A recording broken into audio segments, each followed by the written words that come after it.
Selling kayak gitu.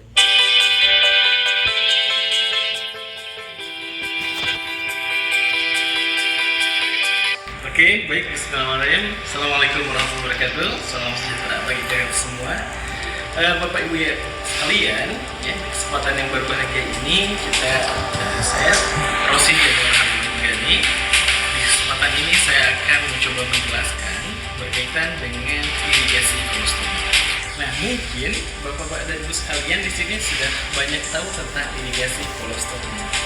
Saya akan coba menjelaskan kembali hal-hal apa saja sih yang diperlukan atau sekiranya Bapak Ibu sekalian tahu terhadap penata laksanaan irigasi kolostomi. Nah, seperti yang kita ketahui bahwa irigasi kolostomi itu adalah suatu prosedur ataupun tindakan di mana metode ini adalah manajemen ya perawatan stoma yang menawarkan kontrol ya, kepada pasien sehingga dia beradaptasi terhadap kondisi yang baru ya. Jadi memudahkan si orang dengan kolostomi ini dia dapat beradaptasi meskipun dalam keadaan-keadaan tertentu, tapi dia bisa terkontrol dalam hal keluarannya.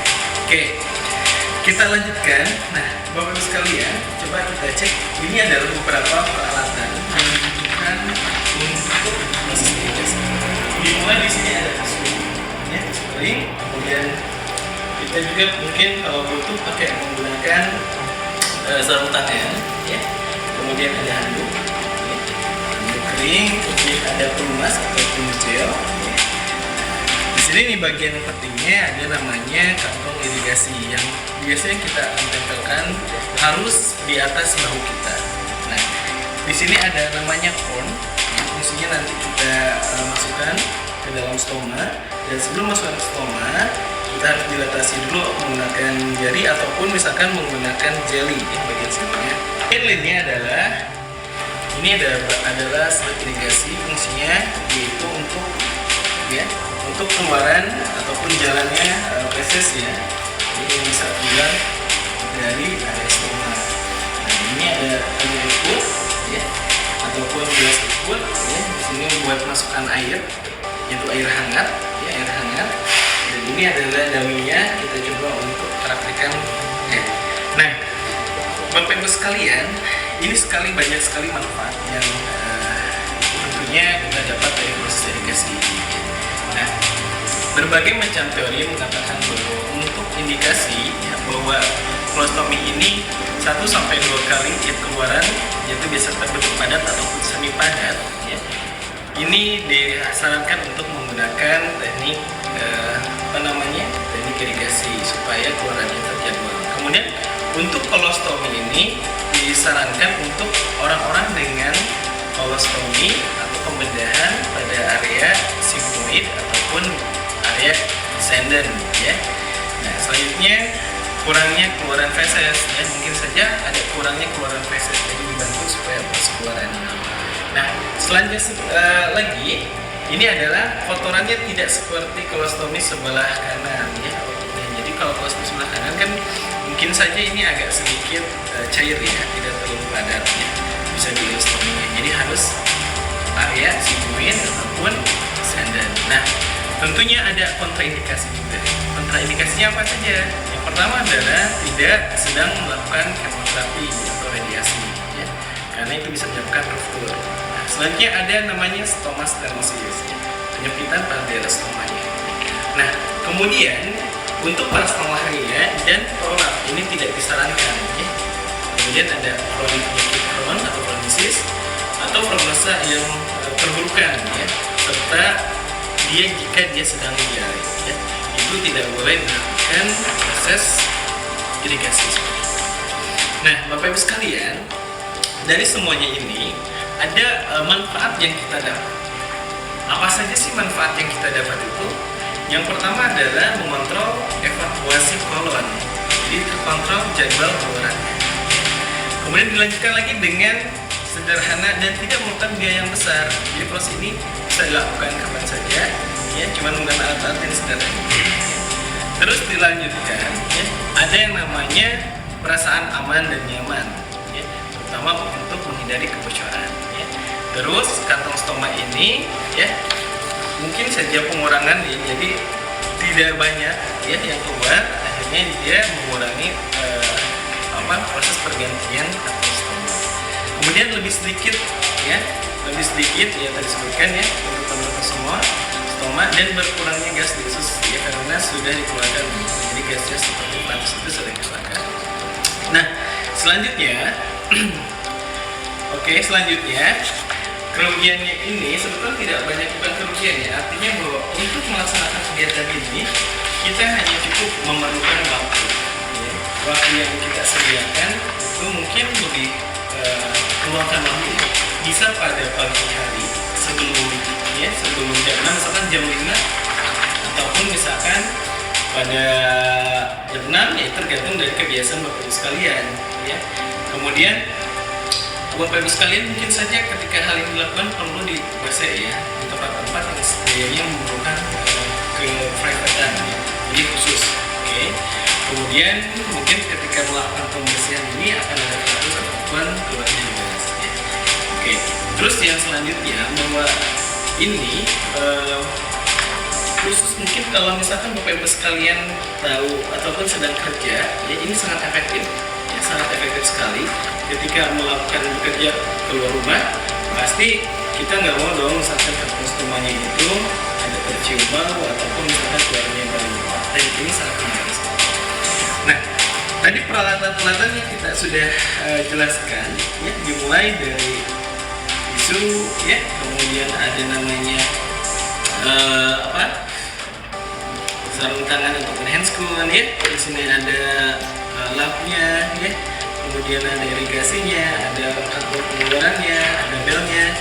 Nah Bapak Ibu sekalian, jika semuanya ini Bapak sekalian sulit untuk mendapatkannya, kita bisa memodifikasi dengan cara menggunakan kateter ya, kateter ya, seperti ini. Nah kemudian disambungkan dengan menggunakan dot bayi ya, semacam ini. Nah fungsinya dot bayi ini adalah supaya tidak ada rembesan ya, ataupun ketika dia masuk ke dalam stoma itu adanya seal, semacam jadi nggak ada aliran balik dari dalam keluar semacam. Nah kemudian disambungkan menggunakan selang infus ya, dan dimasukkan ke dalam selaput ya, NaCl ya. Nah itu cairannya bisa diganti menggunakan air hangat ya, Nah kita mulai ya. Nah yang pertama, saya akan coba gambarkan bahwa ini adalah seorang pasien. Semacam ini.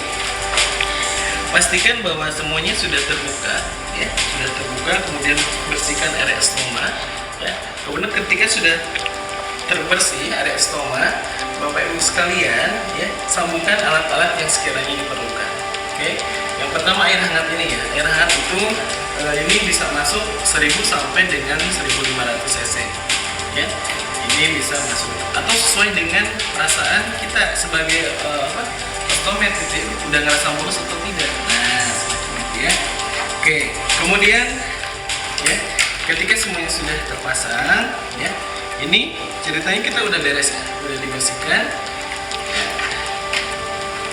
Kita pasangkan namanya slip ya, ini atau kantong keluaran ya, kantong keluaran yang khusus. Nah ini ada belnya, ada sabuknya. Fungsinya apa? Supaya ketika kita membersihkan itu tidak berceceran gitu. Boleh dilihat semacam ini ya. Nah ujung yang satu ini, yang ujungnya ini pastikan masuk ke dalam toilet ya. Bapak Ibu sekalian boleh lagi sambil duduk ya, atau sambil berdiri.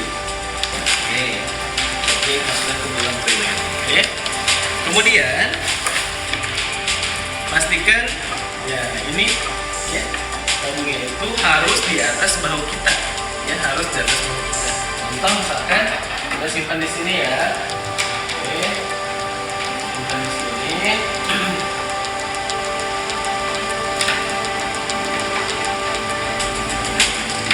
Nah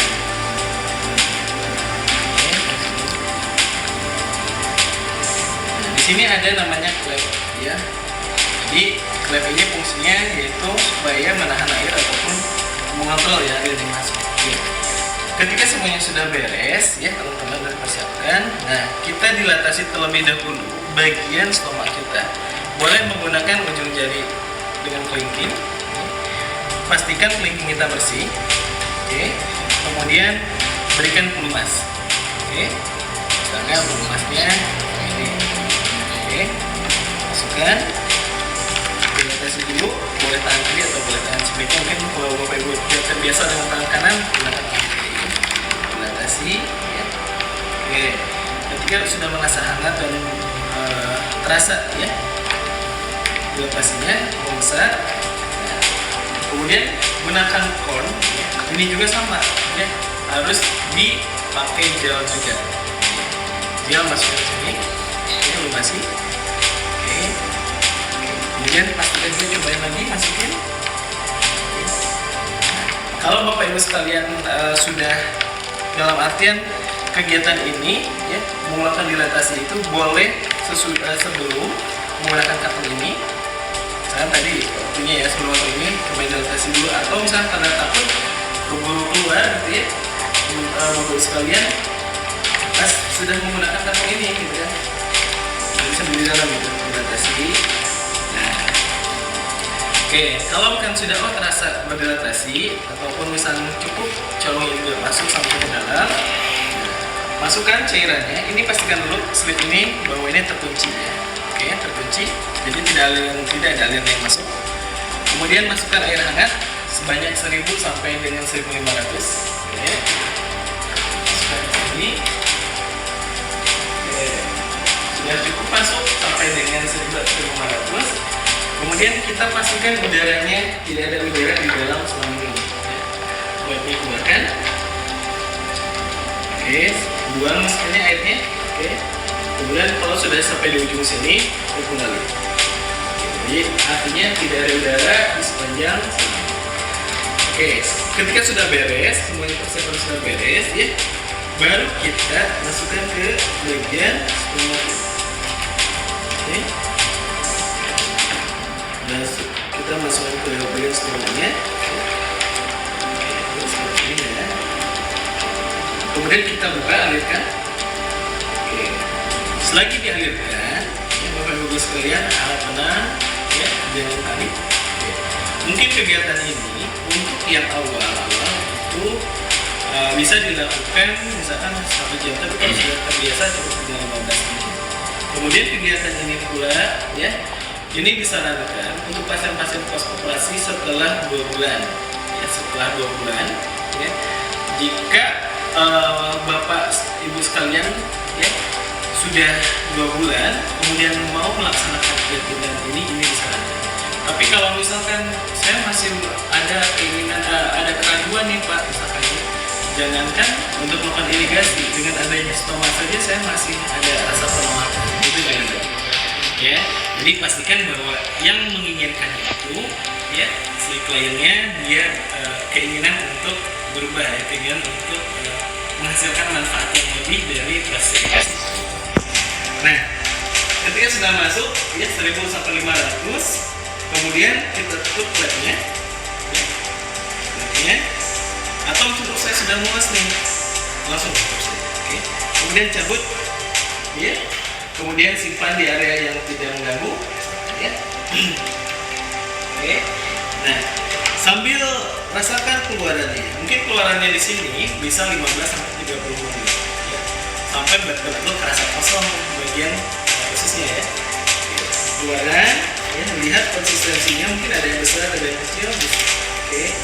Dan pastikan kalau misalnya Bapak Ibu sekalian di sini merasa tidak enak ataupun misalkan kurang nyaman, ininya boleh digeser-geser belnya, takutnya bocor kayak gitu ya. Kemudian sambil dirasakan dan sambil dipijit-pijit ya dengan secara perlahan. Oke. Sini. Arahnya boleh seperti ini ya. Dari senden sampai ke senden. Semacam itu. Oke, jika semuanya ini sudah merasa sudah plong, tidak ada keluaran lagi. Nah, Bapak Ibu sekalian bereskan alat, ya, terutama ini dulu ya. boleh menggunakan tisu ya untuk membilasnya. Oke, kita buka. Oke. Kita simpan di area yang sekiranya nanti bisa ini ya, tidak kotor ya. Jadi nanti ini bisa bersih lagi kan ya.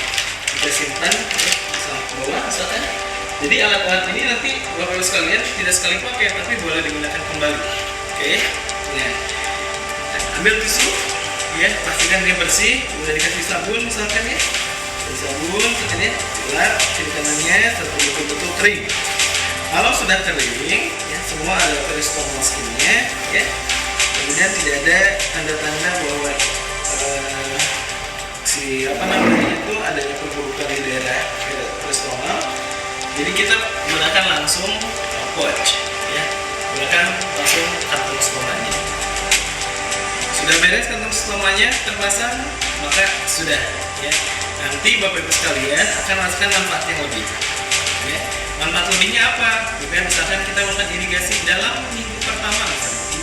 Hal ini boleh dilakukan misalkan dalam ketika awal-awal itu 1 minggu pertama dulu. Nanti kalau misalkan usus kita sudah beradaptasi, akan secara teratur keluarannya pun akan terjadwal ya. Jadi cukup seminggu pertama dulu. Oh ternyata untuk minggu keduanya dia tidak perlu irigasi lagi karena sudah terjadwal, jadi nggak perlu lagi. Atau nanti misalkan sebulan sekali boleh ya, supaya menstimulasi bahwa ususnya itu bisa keluaran itu terjadwal. Oke. Mungkin itu Bapak Ibu sekalian ya, pertemuannya kali ini semoga ada manfaatnya ya. Insya Allah Bapak Ibu sekalian, ketika kita berniat membantu orang lain, maka kita akan mendapatkan kebaikan pula dari proses tersebut. Sekian dari saya, terima kasih. Wabillahi taufiq wal hidayah. Assalamualaikum.